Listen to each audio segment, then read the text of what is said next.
Ukraine से वापस लौटी शाहपुर के मुकेरियां के गांव संगो कतराला की चाहत ने अपनी जवानी सुनाई अपनी दास्तां। मौत के साए से बाहर निकलकर घर पहुंची, बिना खाए बिना पिए बिना सोए अपने वतन अपने घर पहुंची चाहत भगवान का शुक्र अदा करती हुई। आओ करते हैं चाहत से बात, कैसे उसके दिन बीते और कैसे उसने ये सफ़र जो है जंग का व्यतीत किया उसकी जवानी।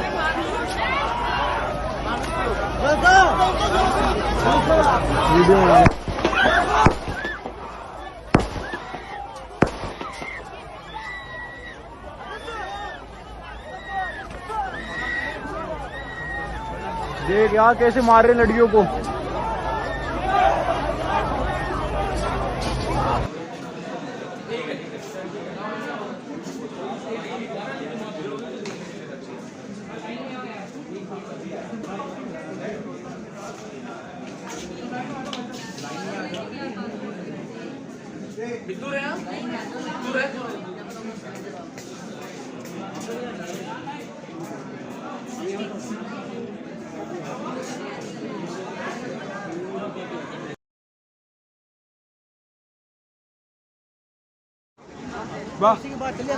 വല്ല എടുത്തിട്ട് എന്തേലും എന്തെങ്കിലും എടുത്തോ നീ?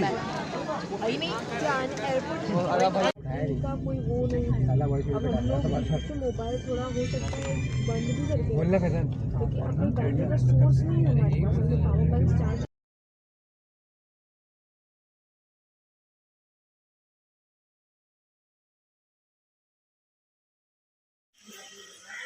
गाड़ी बैठ जाते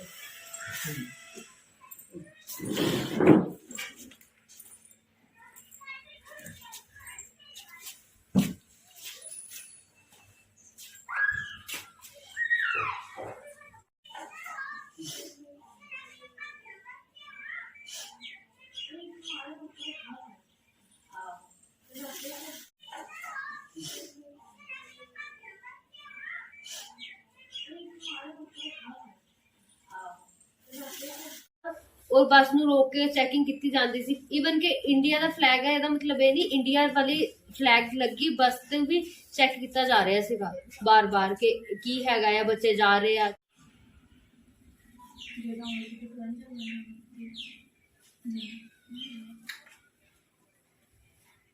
ਚੱਲੇ ਸੀਗੇ ਐਕਚੁਅਲੀ ਜਦੋਂ ਆਪਾਂ ਬਾਰਡਰ ਤੇ ਜਾਣਾ ਸੀਗਾ ਉਸ ਟਾਈਮ ਸਿਚੁਏਸ਼ਨ ਇਦਾਂ ਦੀ ਸੀ ਕਿ ਸੜਕ ਤੇ ਕੋਈ ਨਹੀਂ ਦਿਖ ਰਿਹਾ ਸੀਗਾ, ਸਿਰਫ ਇੱਕ ਸਟੂਡੈਂਟਸ ਦੀ ਬੱਸ ਜਾਂਦੀ ਪਈ ਸੀ ਔਰ ਸਟੂਡੈਂਟਸ ਦੀ ਬੱਸ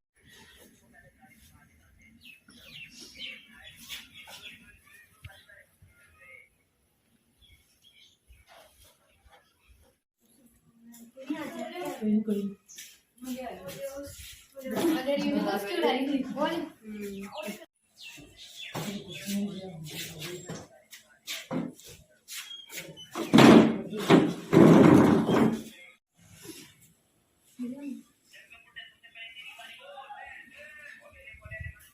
कुछ किसी भी तरह की फैसिलिटी नहीं गाड़ी बैठ जाते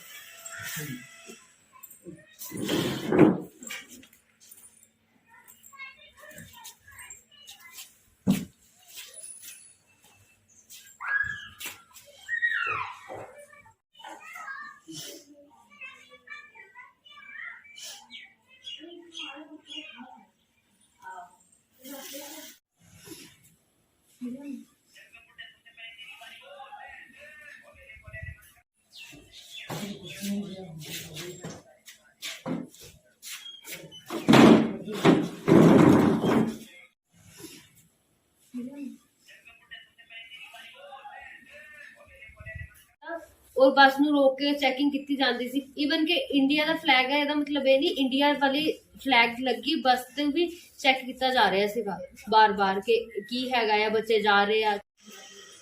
गाड़ी बैठ जाते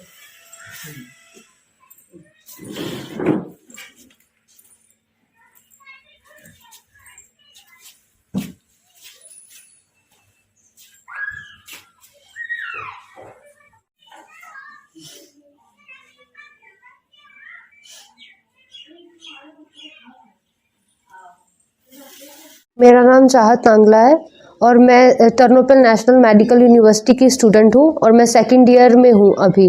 और जैसे ही हमारा सेकंड ईयर सेशन स्टार्ट हुआ दिसंबर में, तो फेब में, तो ऐसे ही ये वॉर का सिलसिला चलने लगा। एक्चुअली ये वॉर का कुछ 1 महीना पहले ही था, जब हमारी छुट्टियां चल रही थी।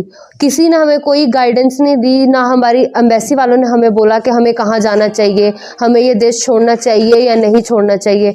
किसी भी तरह की कोई अपडेट नहीं आई थी। बस यही बोला जाता था हमें यूनिवर्सिटी की तरफ से भी कि आप लोग सेफ हो, आपको किसी चीज़ की चिंता करने की ज़रूरत नहीं है। बाकी अगर किसी ने जाना है तो वो अपनी रिस्पॉन्सिबिलिटी पे जा सकता है। और उस टाइम टिकट्स भी ऐसी थी कि जो बच्चे अफोर्ड कर पा रहे थे वो चले गए, जो नहीं कर पा रहे थे वो नहीं गए।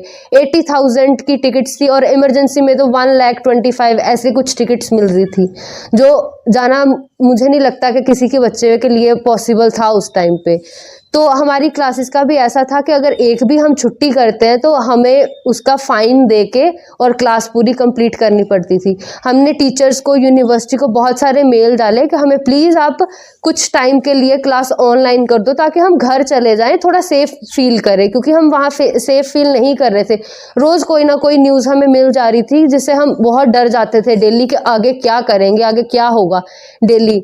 और एक दिन तो अचानक से हमारी जैसे 1-2 क्लासेस हुई, उसके बाद हमें सुबह क्या बोलते न्यूज़ मिलती है कि कीव में बॉम्बार्डिंग हो रही है। तो उस टाइम हमारी इतनी ज़्यादा गंदी कंडीशन थी कि हम समझ में नहीं आ रहा था हम अभी कैसे क्या करें। हम घर जाएं, घर वालों को बताएं कैसे करें, घर जाना सेफ होगा अभी कि नहीं होगा। फिर उस टाइम पे हमने यूनिवर्सिटी वालों को बोला कि सर हमें अभी भी बताओ हमें जाना चाहिए कि नहीं, पर उन्होंने बोला कि नहीं अभी आप ऑनलाइन क्लास करो। उस टाइम पे भी वहाँ कीव में इतनी बुरी हालत थी, उस टाइम पे भी हमारी क्लास ली जा रही थी टर्नोपिल में। तो हम उस टाइम समझ में नहीं आ रहा था हम क्लास करें, घर वालों के कॉल्स आ रहे थे, घर वालों से बात करें, क्या करें, क्लास अटेंड करनी है, नहीं कर रहे थे तो टीचर बोल रहे थे आप लोगों की एब्सेंट लगा दी जाएगी। कुछ टीचर्स थे जो हमारे साथ कोऑपरेट भी किए, उन्होंने बोला ठीक है आप 10-15 मिनट क्लास लगा लो, उसके बाद हम क्लास जल्दी फ्री कर देंगे। जब ये जंग शुरू हुई तब हालात कैसे रहे स्टूडेंट के? जब ये जंग शुरू हुई तो बच्चों ने तो ऐसा सोचा कि हम यहाँ बिल्कुल सेफ फील नहीं कर रहे हैं। उन्होंने यूनिवर्सिटी को मेल डालना स्टार्ट कर दिया कि सर अभी तो हमें एटलीस्ट निकाल दो, आप अभी तो हमें निकाल दो। पर उस टाइम पे भी टिकट्स के प्राइस बहुत हाई थे, बहुत ज़्यादा हाई थे। और बच्चों ने फिर खुद, क्योंकि यूनिवर्सिटी से कोई वो नहीं हो रहा था कि आप निकलो, वो तब भी हमारी क्लास ले रहे थे, बोलते कि ऑनलाइन क्लास कर लो। पर फिर बच्चों ने सोचा कि नहीं अब नहीं रह सकते यहाँ पे। तो हमने क्या करा, धीरे धीरे जो हमारे सीनियर्स थे उन्होंने प्राइवेट बसेस करना स्टार्ट कर दी कि हम किसी बॉर्डर के थ्रू, सुना था हमने कि बच्चे जा रहे हैं, तो हमने सोचा पहले कि पोलैंड के बॉर्डर पे जाते हैं। तो पोलैंड के बॉर्डर की कंडीशन बहुत बुरी थी, बच्चे जो 6-6 दिन के भी आए हुए वो भी नहीं गए हुए थे वहाँ से। तो हमने सोचा कि फिर शायद हंगरी और या ये रोमानिया बॉर्डर के पास चले जाते हैं। तो रोमानिया थोड़ा पास में भी लगा और थोड़ा लगा कि शायद वहाँ पे ठीक हो जाएगा। पर जैसे ही हम बस से जा रहे थे तो वहाँ हमें बस में भी कॉल बच्चों की आ रही थी जो ऑलरेडी रोमानिया बॉर्डर पे थे। वो हमें बोलते हैं कि आप लोग जैसे भी हो प्लीज़ यहाँ से वापस चले जाओ, रोमानिया बॉर्डर की हालत बहुत गंदी हो चुकी है, बच्चों को बिल्कुल भी जाने नहीं दिया जा रहा है यहाँ से। तो पर फिर भी हमने सोचा कि अगर हम यहाँ से अगर वापस चले गए तो शायद क्या पता हम वहीं पे रह जाएं, क्या पता वापस आ पाए नहीं आ पाए, क्योंकि उस टाइम पे भी सायरन वगैरह रोज़ बजते थे, रोज़ हमें बंकरों में जाना पड़ता था। तो इसीलिए हमने ये आइडिया बिल्कुल कैंसिल कर दिया कि हम वापस नहीं जाएंगे, हम बॉर्डर पार करके एकदम चले जाएंगे। बिल्कुल ने ये सोचा कि हम वापस आएंगे। हमें लगा कि अगर वापस आने लगेंगे तो वो हमारी बेवकूफ़ी होगी। पर फिर भी हम गए, हमने देखा बॉर्डर पे जब गए तो वहाँ बहुत गाड़ियों की लाइन लगी हुई है यूक्रेनियंस की, और कुछ बच्चों के स्टूडेंट्स की बसेस की लाइन लगी हुई है जो अभी तक कुछ 15-20 किलोमीटर दूर ही थे बिल्कुल बॉर्डर से। तो हमें बस वालों ने उतार दिया कि हम इसके आगे नहीं जा सकते, इसके आगे आप खुद जा सकते हो तो जाओ, हमारी कोई रिस्पॉन्सिबिलिटी नहीं है, आप बस से उतर जाओ। हमने उनको बोला कि भैया बहुत ठंड है बाहर, सर हमें आप प्लीज़ थोड़ा जा तो बस में रहने दो या हमें थोड़ी थोड़ी देर लेके आगे चले जाने दो। हमने बोला कि आप जितने पैसे चाहिए हम सब बच्चे थोड़े थोड़े करके आपको दे रहे हैं, पर उन्होंने साफ मना कर दिया कि मैं नहीं जा सकता, मुझे भी खतरा है। फिर हम बच्चों ने सारे बैग उतारे अपने और हम 15-20 किलोमीटर पैदल चल के गए, बिल्कुल 15-20 किलोमीटर। वहाँ पे इतनी भीड़ हुई थी, इतनी ज़्यादा भीड़, इतनी थोड़ी थोड़ी जगह में जहाँ भी हमें जगह मिलती थी वहाँ से घुस घुस के जाना पड़ रहा था, क्योंकि गाड़ियों ने सारी जगह ले ली थी, जो यूक्रेनियंस की गाड़ियाँ थी। तो फिर हम जब बॉर्डर पे गए तो बहुत बुरी कंडीशन थी। बच्चे तो मतलब ऐसे थे, कुछ बच्चे रो रहे हैं, उनको देख के हमें लगा कि नहीं हम तो शायद पार कर लेंगे, कि ये रो रहे हैं, हम तो अभी आए, हमें ताकत है, हम आगे जाएंगे तो हम कर लेंगे। पर वहाँ पे जैसे हम घुसने की कोशिश कर रहे थे, वो बिल्कुल आगे नहीं जाने दे रहे थे। जो यूक्रेनियंस की गाड़ियाँ थी उनको प्रेफरेंस दी जा रही थी कि आप लोग आगे जाओ, और जो यूक्रेनियंस की गाड़ियाँ जा रही थी उनमें जो 5 सेकंड का टाइम मिल रहा था, बच्चे उसमें से घुसने की कोशिश कर रहे थे कि क्या पता हमें हमारा लक हो कि हम निकल जा सके यहाँ से, बस ऐसे ऐसे करके। पर वहाँ पे इतनी बुरी कंडीशन थी, हम लड़कियों के बाल खींच दिए जा रहे थे, आर्मी वालों ने पैरों से मारा, हमें मुक्कों से मारा, ऐसे ऐसे करके हमारे मतलब बहुत बुरा कंडीशन था। जो गन का पिछला हिस्सा होता है वुडन का, वो मारा बच्चों को, और पेपर स्प्रे का यूज़ किया, जिससे कुछ बच्चे बेहोश भी हुए। वहाँ पे खाने पीने की व्यवस्था थी वहाँ पे? वहाँ कोई खाने पीने की व्यवस्था नहीं थी, कोई किसी भी तरह की व्यवस्था नहीं थी। बॉर्डर पर कितने दिन रुके आप? बॉर्डर पर हमने 2 दिन निकाले हैं। हमें पता था कि वहाँ पे, क्योंकि हमारे पहले भी बच्चे थे ना, हमारे दोस्त वहाँ पे, तो हमने सोचा कि कुछ लेके जाते हैं। उन्होंने बोला कि अगर जाना है, सच में जाना है तुम लोगों को, तो कुछ खाने पीने का लेके आना, यहाँ कुछ नहीं मिल रहा है। तो वो हम सब अपना खुद का कुछ 1-2 दिन के लिए पैक करके गए थे कि क्या पता 1-2 दिन हो या 1-2 दिन से ज़्यादा भी टाइम लग सकता है, तो उस हिसाब से हम पैक करके गए थे। ਜਦੋਂ ਬੰਬਾਰਡਮੈਂਟ, ਜਦੋਂ ਰਸ਼ੀਆ ਦੇ ਜਹਾਜ਼ ਇਹਦੇ ਯੂਕਰੇਨੀਅਨ ਬਾਰਡਰ ਤੇ ਐਂਟਰ ਕਰਦੇ ਸੀ ਨਾ, ਤੇ ਸਾਡੀ ਸਿਟੀਜ਼ ਦੇ ਵਿੱਚ ਇਦਾਂ ਦਾ ਸਿਸਟਮ ਸੀ ਕਿ ਸਾਇਰਨ ਵੱਜਦਾ ਸੀਗਾ, ਤੇ ਸਾਇਰਨ ਵੱਜਦੇ ਹੀ ਸਾਨੂੰ ਮਤਲਬ ਇਹ ਹੋ ਗਿਆ ਸੀ ਕਿ ਸਾਇਰਨ ਜਿੱਦਾਂ ਹੀ ਵੱਜਣਾ ਆਪਾਂ ਦੌੜ ਕੇ ਨੀਚੇ ਜਾਣਾ ਹੈ, ਨੀਚੇ ਸ਼ੈਲਟਰਸ ਬਣੇ ਹੋਏ ਆ, ਉੱਥੇ ਜਾਣਾ ਹੈ।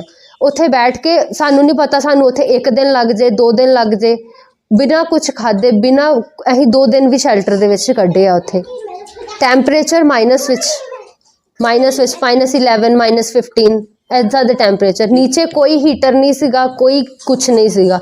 ਸਾਰੀ ਰਾਤ ਉੱਥੇ ਇਦਾਂ ਹੀ। ਅਜੇ ਵੀ ਮੇਰੇ ਖਿਆਲ ਨਾਲ ਕੁਝ 4000-2000 ਮੇ ਵੀ ਇतना ਅਪਰੋਕਸ ਸਟੂਡੈਂਟ ਉੱਥੇ ਫਸਿਆ ਪਿਆ ਹੈ। ਖਾਰਕੀਵ ਦੇ ਵਿੱਚ ਬਹੁਤ ਸਟੂਡੈਂਟ ਜਿਹੜਾ ਹੈਗਾ ਹੈ ਉਹ ਬਚਿਆ ਪਿਆ ਹੈ। ਮੈਂ ਤਾਂ ਬਸ ਇਹੀ ਕਹਿੰਦੀ ਹੈ ਇੰਡੀਆ ਦੀ ਗਵਰਨਮੈਂਟ ਨੂੰ ਕਿ ਪਲੀਜ਼ ਉਹਨਾਂ ਬੱਚਿਆਂ ਨੂੰ ਉੱਥੋਂ ਨਿਕਾਲਿਆ ਜਾਵੇ, ਪਲੀਜ਼। ਉਹ ਬੱਚੇ ਬਹੁਤ ਜ਼ਿਆਦਾ ਮੁਸ਼ਕਿਲ ਵਿੱਚ ਹੈ, ਬਹੁਤ ਜ਼ਿਆਦਾ ਮੁਸ਼ਕਿਲ ਵਿੱਚ ਹੈ। ਅਸੀਂ ਬਾਰਡਰ ਕ੍ਰੋਸ ਕੀਤਾ ਹੈ, ਸਾਨੂੰ ਪਤਾ ਆਪਾਂ ਕਿੱਦਾਂ ਦੇ ਹਾਲਾਤ ਵਿੱਚ ਕੀਤਾ ਹੈ। ਉਹਨਾਂ ਨੂੰ ਪੁਤਿਨ ਨੇ ਸੁਣਨ ਵਿੱਚ ਆਇਆ ਕਿ ਪੁਤਿਨ ਨੇ 6 ਘੰਟੇ ਲਈ ਕੁਛ ਵੋਰ ਜਿਹੜੀ ਉਹ ਰੋਕ ਦਿੱਤੀ ਹੈ ਕਿ ਇੰਡੀਆ ਦੇ ਸਟੂਡੈਂਟਸ ਹੈ ਜਿਹੜੇ ਉਹ ਉੱਥੋਂ ਕੱਢੇ ਜਾਣ। ਪਰ please Indian government, please do something for them.